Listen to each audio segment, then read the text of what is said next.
To start today's walk, we first bus the short distance from Penzance to Castle Gate.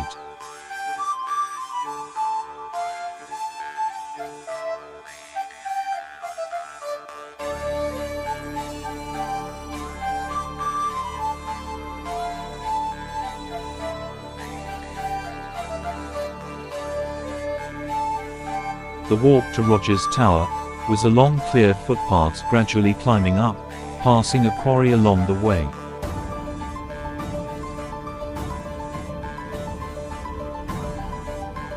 There were amazing views to the north coast, and towards Mounts Bay, in the south.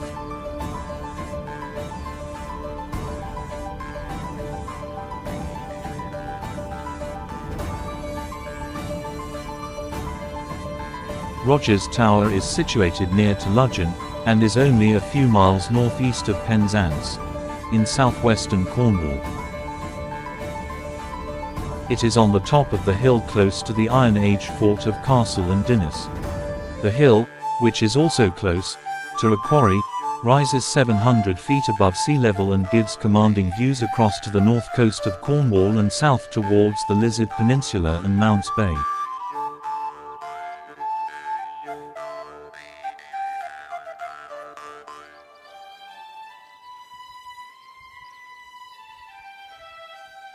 This 18th century folly was built by the wealthy landowner, John Rogers of Chysauster around 1798, who lived nearby.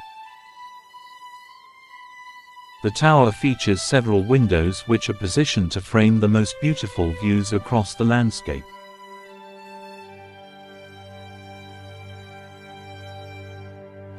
It is said it might have just been a picturesque picnic spot, or a lookout tower, with its elevated view, during the Napoleonic Wars.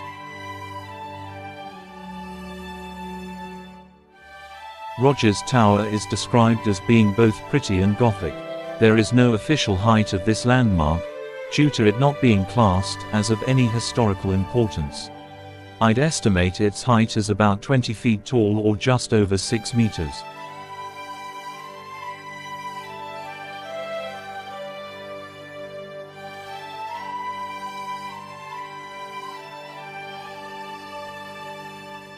Nearby is the Iron Age fort of Castle and Dinnis, and it is believed that Rogers Tower was constructed using some of the granite stones that were originally part of the castle walls.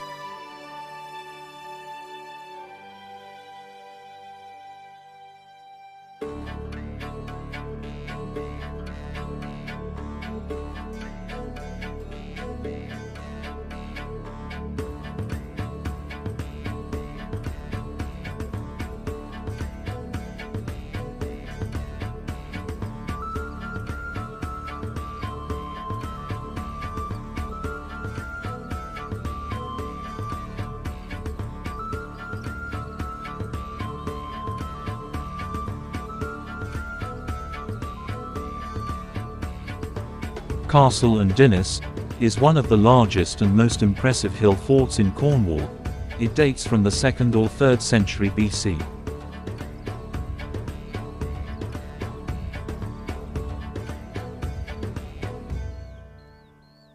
It is mentioned in Cornish legends as one of the seats of the Duke of Cornwall, and is the place where Coda, Duke of Cornwall, and husband of King Arthur's mother, met his death. The existence of such legends suggests that the site remained important long after its construction during the Iron Age.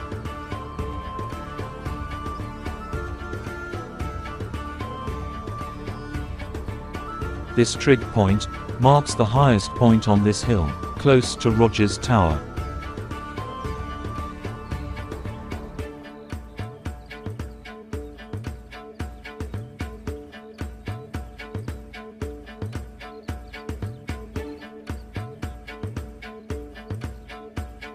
In the distance, on the western horizon, we can pick out the remains of the Ding Dong tin mine.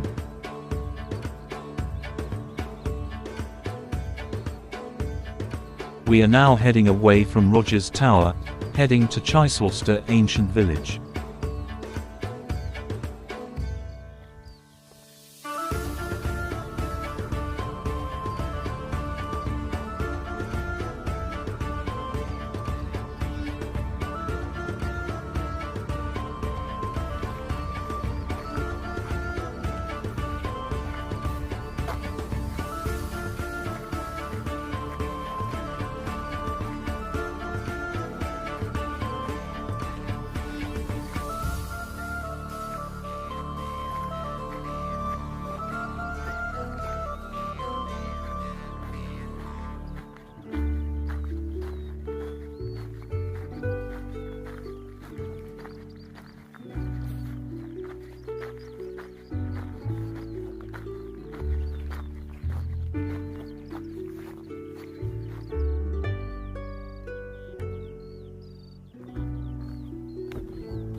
we head southwest along clear footpaths down towards Chysauster Park Farm.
When we arrived opposite Chysauster Park Farm, we turned right, and continued along this country road, passing through Little Chysauster.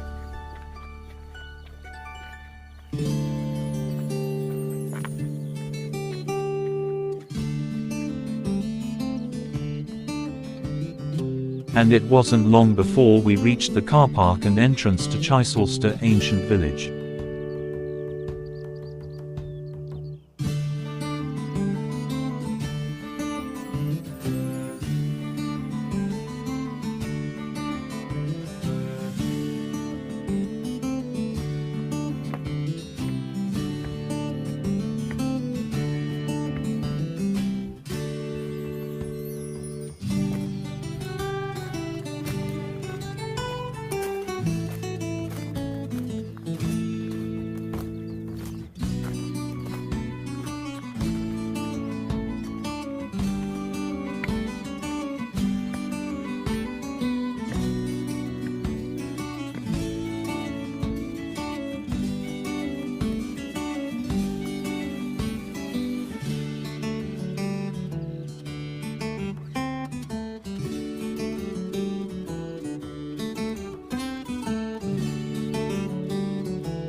Welcome to Chysauster Ancient Village.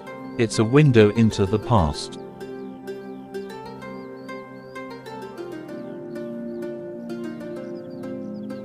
Step back in time and explore the fascinating remains of Chysauster Ancient Village, an Iron Age settlement that offers a glimpse into the lives of those who inhabited this land over 2,000 years ago.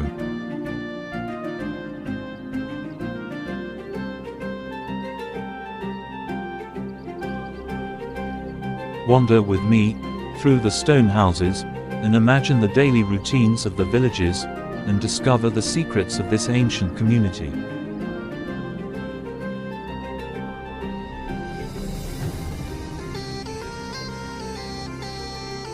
This prehistoric settlement dating back to the 1st century BC is one of the best preserved Iron Age settlements in Britain. The village consists of 8 courtyard houses, each with its own unique layout and features. Explore the stone walls, the narrow passageways, and the communal courtyards, and imagine the families who once lived and worked in this close-knit community.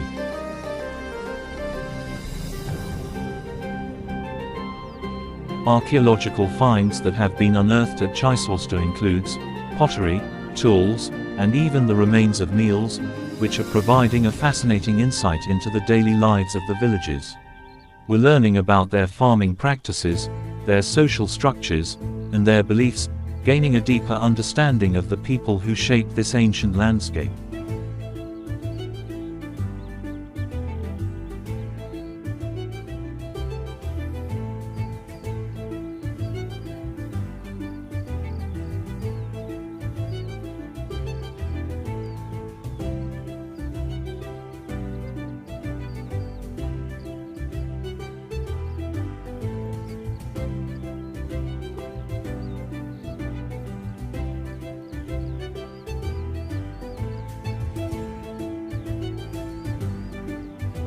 Chysauster ancient village is shrouded in mystery, with many questions that are still unanswered about its inhabitants and their ways of life during the 1st century BC. Why did they choose to build their village on this exposed hillside? What were their beliefs and customs? And why did they decide to leave?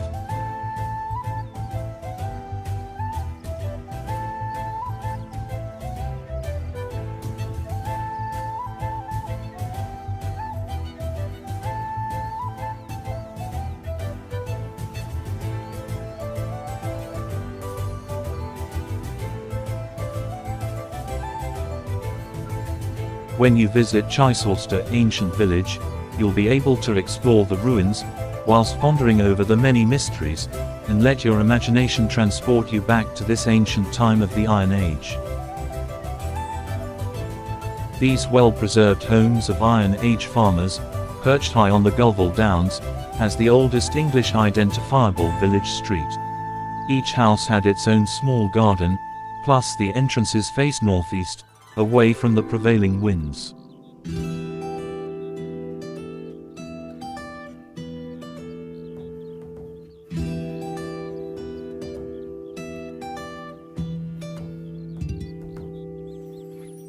The surrounding moorland is carpeted in rare wild flowers during the spring and summer.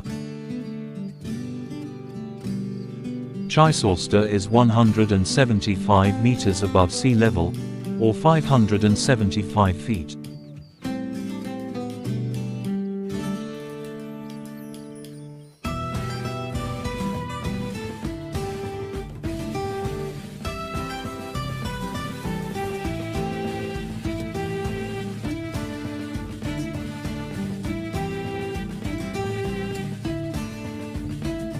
For people with mobility problems, it must be mentioned that the site covers an extensive undulating area where it may be difficult to access all areas. Plus it's quite a climb along a path up to the site. Chysauster ancient village is located near to New Mill village, which is only 3 miles, or 5 kilometers north of Penzance, in the Penwith district of southwestern Cornwall. It's clearly signposted from the B3311 at Badger's Cross, and from the Penzance-Gurnard's Head Road, at New Mill. There is a small car park provided at Chysauster, plus toilets which are located at the car park, which can be used before or after visiting. This is an English heritage site, and at the time of our visit, we saw no staff and admission was free.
There is a small viewing platform, which allows stunning views across the landscape.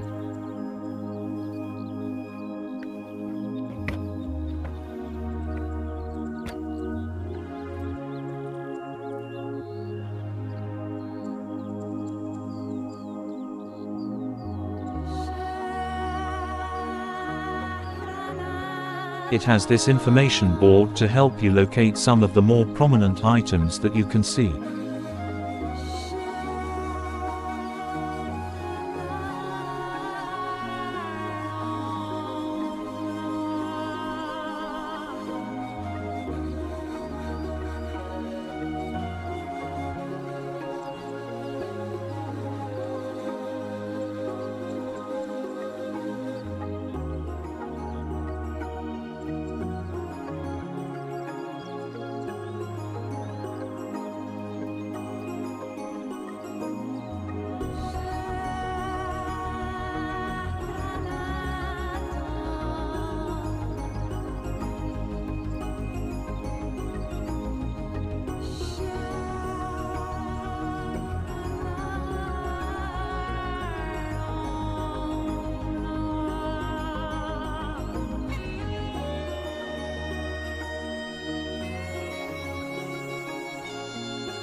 Also visible at Chysauster is a fogu, or fugu, which is a Cornish word meaning cave, or underground chamber. It isn't sure what fugus were used for, but it may have been for storage, or a place to hide during times of conflict. They consist of stone-lined tunnels with long passages. It is also possible that they were used for ritual or ceremonial purposes. Originally it ran underground for 16 meters, but during the late 20th century, it was blocked up for safety reasons.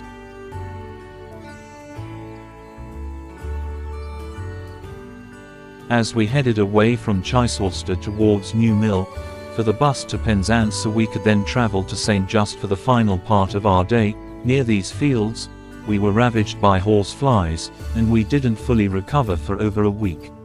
We managed to flag the bus down at this junction in New Mill, even though there's no bus stop sign.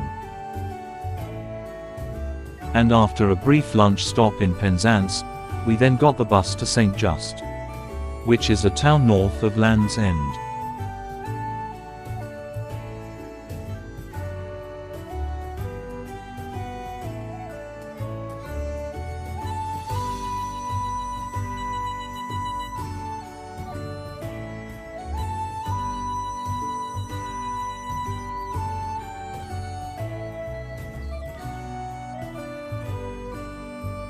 After a short walk from the town, we arrived at Ballowell, Barrow.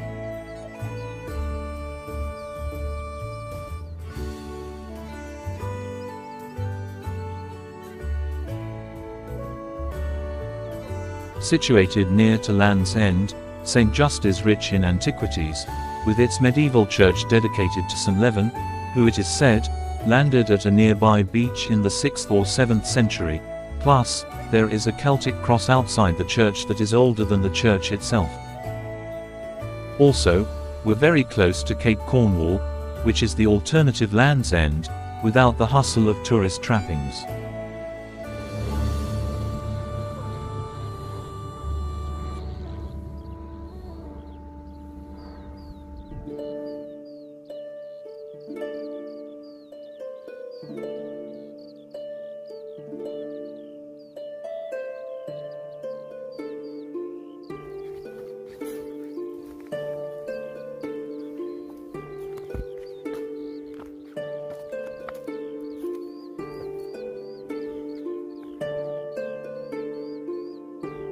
Ballowall Barrow, chambered cairn, is a large complex and multi-phase monument, which is unique. It's situated just 1 mile west of St. Just. It consists of a large closed chamber within a central, cone-shaped cairn, which is surrounded by a later collar or cairn ring. The central chamber contained a T-shaped ritual pit, which can still be seen, and a number of stone cists. 2 further cists can be seen in the narrow space between the central cairn and the collar, which consists of a smaller chamber on the east side, again with a pit cut into the floor. Set into the outside of the collar, on the southwest side, is an entrance grave with 2 capstones in place.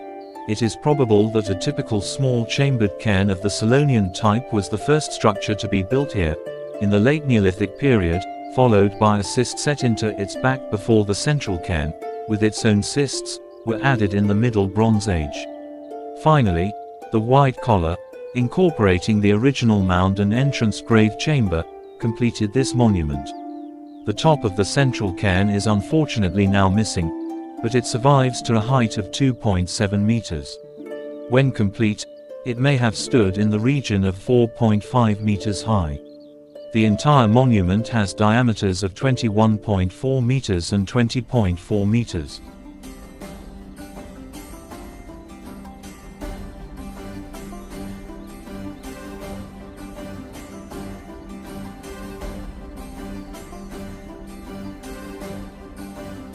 This late Neolithic, to the Bronze Age chambered burial tomb, was built in phases between 3500 BC and 2500 BC, which is approximately 5,000 years ago. It was built, it is believed, for the burial of the local community. Ballowell Chimney is all that is left of Ballowell tin mine of the 18th century.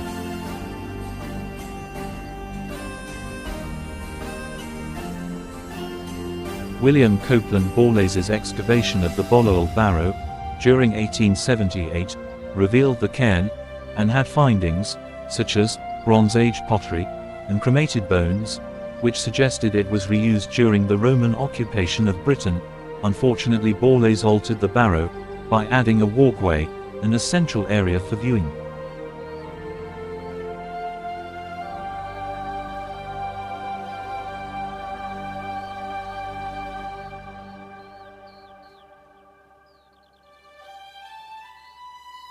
The Barrow has a bleak atmospheric charm, where visitors can see its structure and the amazing views of this stunning landscape.